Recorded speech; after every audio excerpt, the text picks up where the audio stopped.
I didn't think anything was wrong with the house. At least, not at first. Nothing dramatic happened. No strange sounds. No footsteps. No doors opening on their own. It was quieter than usual. That's what stood out. I've lived here long enough to know the normal sounds of this place. The way the floor settles with age. The way the pipes click and tick when the temperature changes. The soft, almost imperceptible noise the old walls make at night. But that night, those familiar sounds were missing. The house felt like it was holding its breath. I noticed it while I was standing in the kitchen just washing a cup. Nothing important. A simple, mindless task. And in that quiet moment, I stopped and I listened. There was nothing. It wasn't silence, exactly. It was more like anticipation, a charged emptiness. I remember thinking that the space right behind me felt full, not occupied, just used, like the air had been disturbed and hadn't quite settled back into place.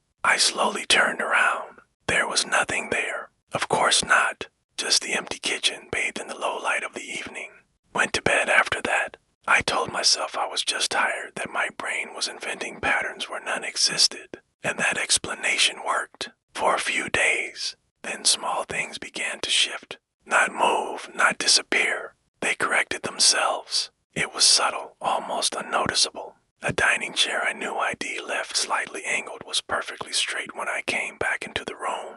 Book I placed carelessly on the coffee table was now centered perfectly on its surface. It felt deliberate, but not aggressive. It was almost considerate, like someone was learning how I preferred things, trying to tidy up. So, I decided to test it. One evening, I intentionally placed my keys in the wrong spot on the counter, far from the little hook where I always leave them.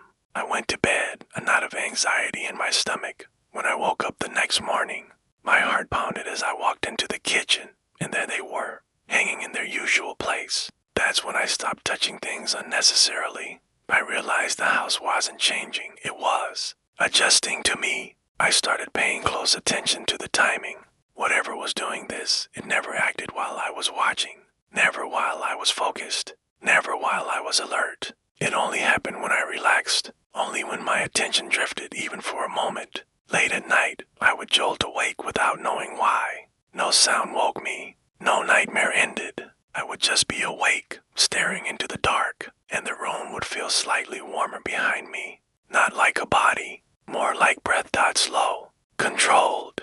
A steady warmth that didn't belong. I never turned around, not because I was afraid, but because I understood something important. Fear wasn't useful here. Attention was. One night, I stayed awake on purpose. I sat on the couch in the living room in the pitch dark.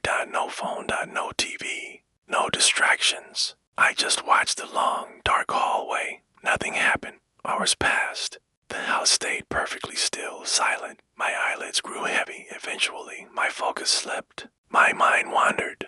For just a second, thinking about work, about tomorrow. And that's when the air changed. The floorboards didn't creak. They'd adjusted. A quiet, deep sound like a heavy weight settling into place, not approaching me, not retreating, just finding its balance in the hallway. I spoke out loud then, very calmly. Into the darkness, I said, I notice you. The house didn't react, but something else did. The silence deepened, becoming heavy, absolute. After that, I stopped speaking at night. I stopped leaving lights on. Light didn't help. Awareness did. As long as I stayed conscious of the space around me, as long as I kept my attention sharp.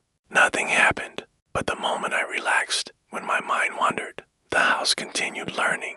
The hallway started to feel longer. Not physically, of course. It just took more time to cross, like it wanted me to stay in it a little longer. Then one morning, the bathroom mirror was fogged over. There had been no heat, no steam from the shower. It was a cold, smooth patch of condensation.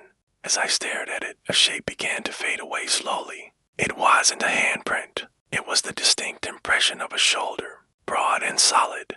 That's when I realized something I wish I hadn't. It wasn't copying me. It was practicing, learning how much space a body needs, how close it could be without being noticed, how long it could stay before attention returned.